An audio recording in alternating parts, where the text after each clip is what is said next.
بسم اللہ الرحمن الرحیم۔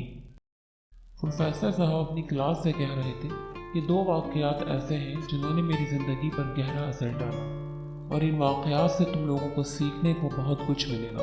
پہلا واقعہ ایک بحری جہاز کے کپتان کا ہے اور دوسرا واقعہ ایک نوجوان لڑکی کا ہے۔ یہ 1956 کی بات ہے جب امریکی بیڑا کسی دوسرے ملک میں ڈیزل برآمد کر رہا تھا۔ بحری جہاز کو ایک حادثہ پیش آیا جس کی وجہ سے بہت سارا جانی اور مالی نقصان ہوا۔ مرنے والے کے خاندان والوں نے کپتان پر الزام لگایا کہ اسی آدمی کی وجہ سے جہاز کو حادثہ پیش آیا۔ ایک تفتیشی ٹیم کپتان کو پکڑ کر لے گئی اور معاملے کی تحقیق شروع کر دی۔ انہوں نے کپتان سے پوچھا کہ سچ بتاؤ یہ حادثہ کیسے پیش آیا۔ کپتان نے بتایا کہ آسمان صاف تھا اور بحری بیڑا اپنے سفر پر رواں دواں تھا کہ اچانک آسمان سے ایک پانی کا چشمہ جاری ہوا اور تھوڑی دیر بعد ایک موٹی تازی بھینس آسمان سے جہاز پر گری، جس کی وجہ سے جہاز کا توازن بگڑ گیا اور جہاز میرے کنٹرول سے باہر ہو گیا۔ تفتیش کرنے والے آفیسرز ایک دوسرے کا منہ دیکھنے لگے اور کپتان سے کہا، کیا آپ ہمیں بیوقوف سمجھتے ہیں؟ ایسا کیسے ممکن ہے کہ آسمان بھی صاف ہو اور اس کے باوجود پانی کا چشمہ جاری ہو جائے اور موٹی تازی بھینس آسمان سے گر پڑے؟ جھوٹ، کم از کم ایسا بولو جو قابل قبول تو ہو۔ کپتان نے کہا کہ میں جھوٹ نہیں بول رہا، میں نے وہ اسباب بتائے ہیں جن کی وجہ سے یہ حادثہ پیش آیا۔ انہوں نے کپتان پر تشدد کیا مگر وہ اپنے موقف سے پیچھے نہ ہٹا۔ اس کے بعد بیچارے کپتان کو پاگل خانے بھیج دیا گیا۔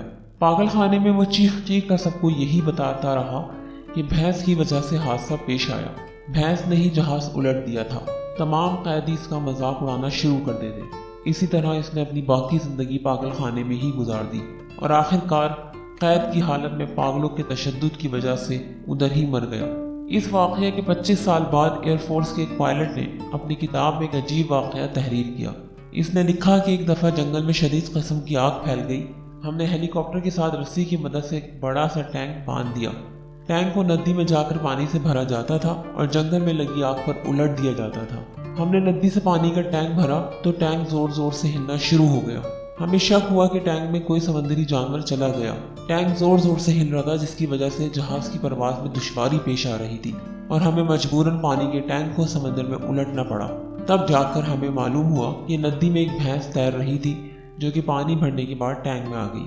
اس واقعے کے بعد تفتیش کرنے والی ٹیم سمیت تمام لوگوں کو اس بات کا احساس ہوا کہ کپتان نے جو کہا تھا وہ حقیقت پر مبنی تھا۔ سب لوگ یہی کہہ رہے تھے کپتان کی بات کا یقین کر لینا چاہیے تھا، وہ سچ بول رہا تھا، مگر اب وقت گزر چکا تھا اور پچھتاوا اب کپتان کو واپس نہیں لا سکتا تھا۔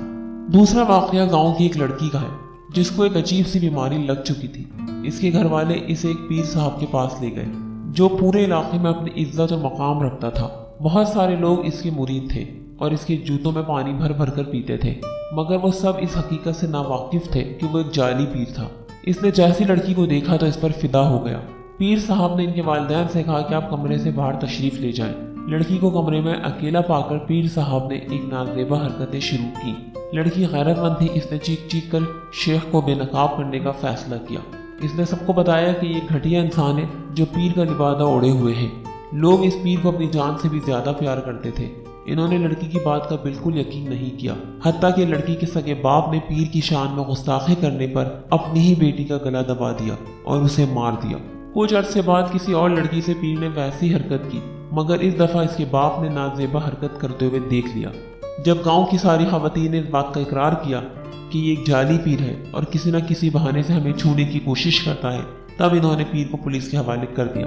دوسرے ہی دن جس آدمی نے اپنی بیٹی کا گلا دبا کر مار دیا تھا، اس کی لاش گاؤں کی نہر سے برآمد ہوئی۔ اس نے دل برداشتہ ہو کر خودکشی کر لی تھی۔ پروفیسر صاحب نے کلاس کو بتایا کہ ان دونوں واقعات میں انسانی تحقیق کی کمی تھی۔ لوگوں نے معاملے کے ایک پہلو کو تو دیکھا مگر دوسرے پہلو کو مکمل طور پر نظر انداز کر دیا۔ اس لیے تو کہتے ہیں کہ ہمیشہ ہر معاملے کی اچھی طرح خوب تحقیق کر لینی چاہیے اور کبھی بھی جلدی سے کام نہیں لینا چاہیے، ورنہ وقت تو گزر ہی جاتا ہے مگر پچھتاوے کی آنکھ کبھی بھی ٹھنڈی نہیں ہوتی۔